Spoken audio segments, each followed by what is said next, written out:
Salut, c'est Trado, je suis content de vous retrouver pour la mise à jour de l'analyse technique du CAC 40. Au programme, la préparation de la journée de mercredi, les plans de trade possibles, le suivi de mon trade, les news et exceptionnellement pas de backtest parce que j'ai autre chose à vous dire à la place et sinon la vidéo va être trop longue et c'est parti pour une baisse, non une hausse de 0,01%, mais ce lapsus révélateur traduit en fait la déception vis-à-vis de la séance du jour. Regardez jusqu'où on est monté jusqu'à plus 1,3 ou 1,4%, je crois en séance, c'est ça 1,3%, avant de finalement clôturer sur le niveau de neutralité parfait à 0, enfin à 0,01%.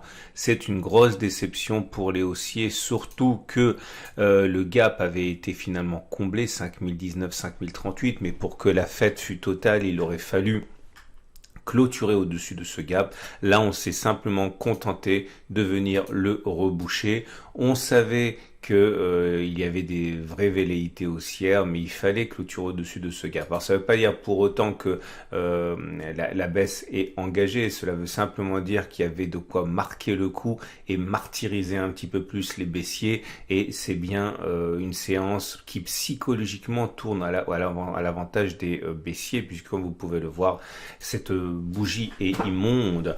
Non seulement elle est rouge, ce qui montre que l'on clôture plus bas que l'on a ouvert, mais en plus on clôture sur les plus bas du jour avec une mèche immense. C'est une sorte d'étoile filante. Regardez, la précédente étoile filante a eu lieu là, alors que, enfin, normalement, il faudrait que le corps soit, qu'il n'y ait pas de mèche basse, pour qu'on parle psychologiquement dans l'esprit d'une étoile filante. Mais bon, c'est pas une belle bougie. Clairement, c'est l'inverse d'une bougie comme celle-ci, par exemple, avec une énorme mèche haute, basse, dont on a vu ce qui s'est passé par la suite. Mais bon, c'est très vilain. Et à l'origine de ce retournement de situation, il y a le fait que les opérateurs ont été malmenés entre, d'une part, des bonnes nouvelles qui me font état de progrès au niveau des vaccins et des traitements contre le Covid, mais de l'autre, le symposium de Jackson Hole aux États-Unis va s'ouvrir jeudi avec donc que des spécialistes, des banquiers centraux, des analystes de haut vol, et on craint qu'ils confirment que les choses vont plutôt mal. Ce qui m'amène justement au petit point fondamental que je voudrais évoquer avec vous, et je remercie ici un Franck qui se reconnaîtra, qui m'a éclairé sur ce point. C'est justement pour remplacer le backtest du jour, la reprise sur laquelle on est en train de surfer. Alors voilà ce que je voudrais vous expliquer. On a quasiment toutes les lettres de l'alphabet qui sont parties quant à la situation économique à laquelle nous pourrions être exposés. Alors, reprise en L. Que veut dire la reprise en L? La reprise en L serait en gros une économie qui s'effondrerait et qui finalement par la suite évoluerait à plat sur des niveaux très bas. On ne sait pas ce qui s'est produit, c'est pas du tout ça qu'il se produit actuellement. Ensuite, on a parlé, et c'est ce qu'on espère, une reprise en V, c'est-à-dire une chute brutale et une remontée aussi vigoureuse, et c'est l'espoir, le scénario rêvé finalement auquel on pourrait peut-être assister maintenant. Autre scénario auquel on a fait allusion beaucoup et qui n'est toujours pas écarté, c'est le scénario en W, c'est-à-dire on pense que c'est bon et puis on fait une énorme rechute, pourquoi pas, on est toujours dans les clous pour ça. Il y a aussi la reprise en racine carrée, c'est-à-dire une chute et puis une remontée. Alors la barre du milieu peut être plus basse, ou si vous préférez l'horizontale à la fin peut être plus basse que l'horizontale du début ou plus haute, selon la vigueur, mais en gros on atteindrait une sorte de plateau après un rebond.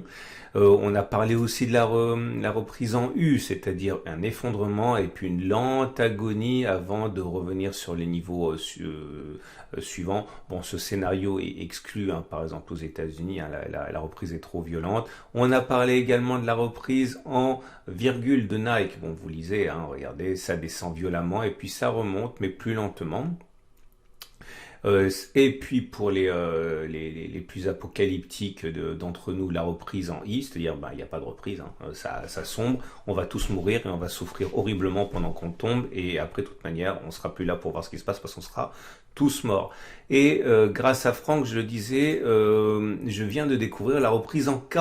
Et peut-être que c'est ça que l'on a, en ce sens qu'il y a un effondrement initial, et ensuite il va y avoir une dichotomie, un clivage entre certains secteurs qui vont reprendre leur envol. On pense forcément au secteur technologique, le Nasdaq, enfin pas tout le Nasdaq, mais les GAFAM qui tirent avantage de la situation, pendant que certains secteurs vont s'effondrer. C'est des secteurs qui étaient déjà plutôt malmenés avant, et la crise actuelle leur met un coup de grâce. On peut penser éventuellement au secteur automobile, on peut penser au secteur des croisières, on peut penser au secteur hôtelier, au secteur des compagnies aériennes, et ce scénario en cas pourrait effectivement valider ce qui se passe actuellement. Je trouvais que c'était suffisamment intéressant pour remplacer le backtest que je ne fais pas aujourd'hui.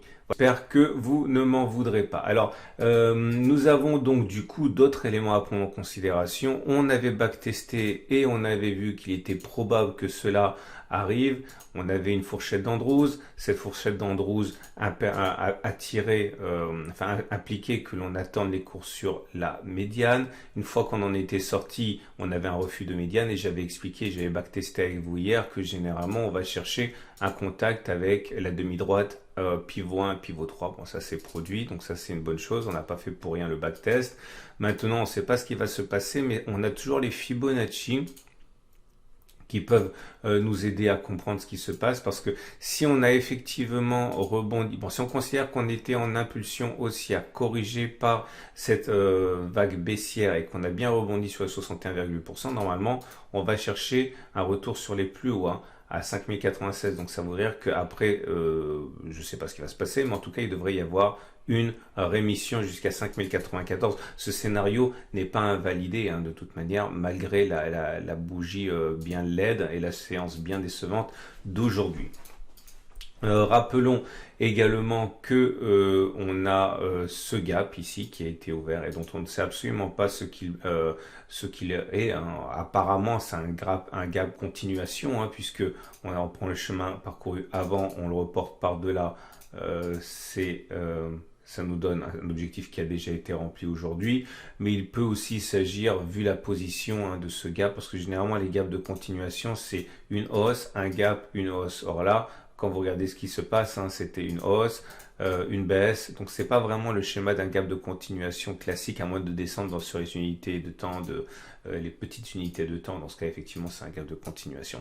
Mais en tout cas, on n'a pas rebouché le gap des 4940-4948, ce qui pour l'instant évacue l'idée du gap commun, et qui donc évacue l'idée que l'on est parti pour une latéralisation, puisque je vous rappelle que les gaps communs généralement annoncent des latéralisations. Bon, ça serait une latéralisation dans la latéralisation, puisqu'on est déjà en latéralisation.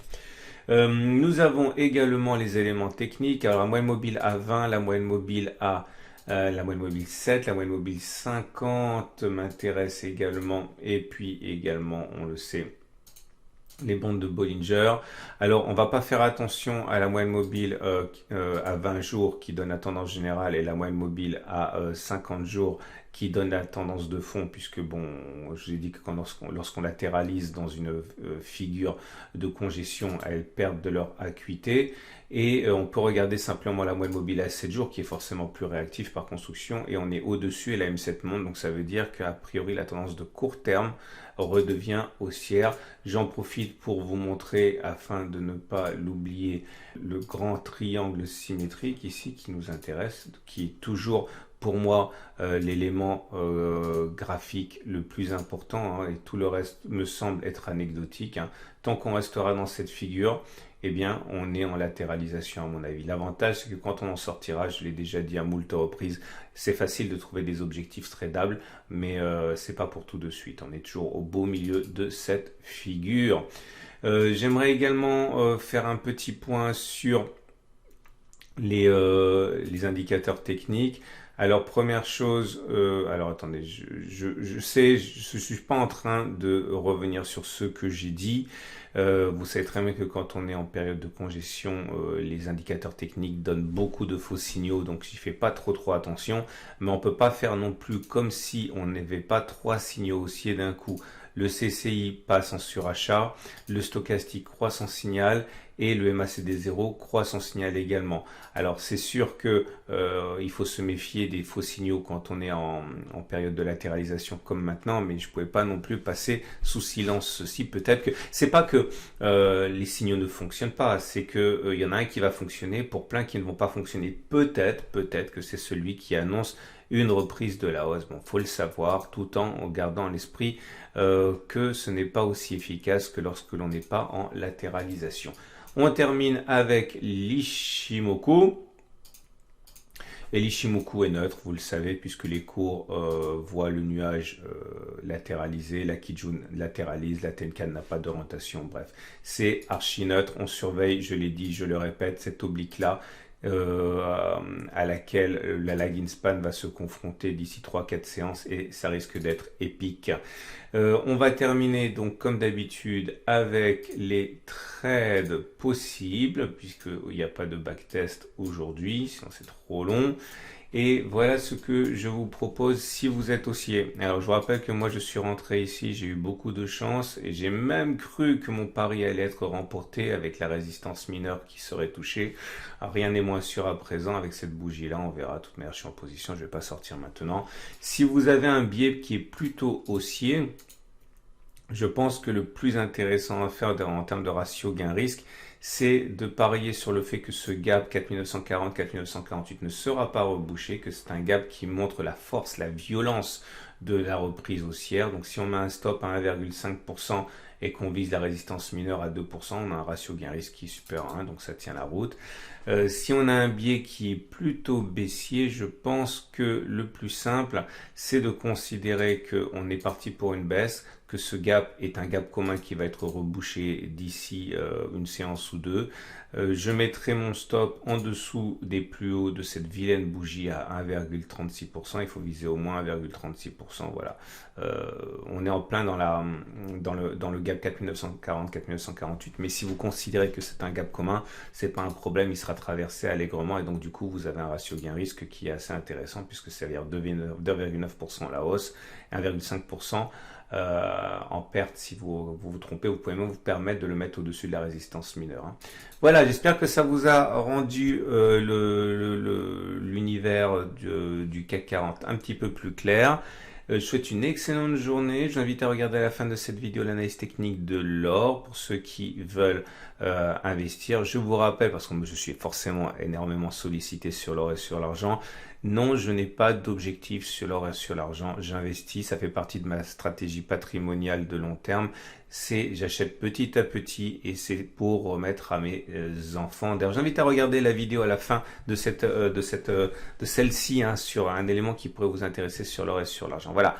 À demain pour la mise à jour.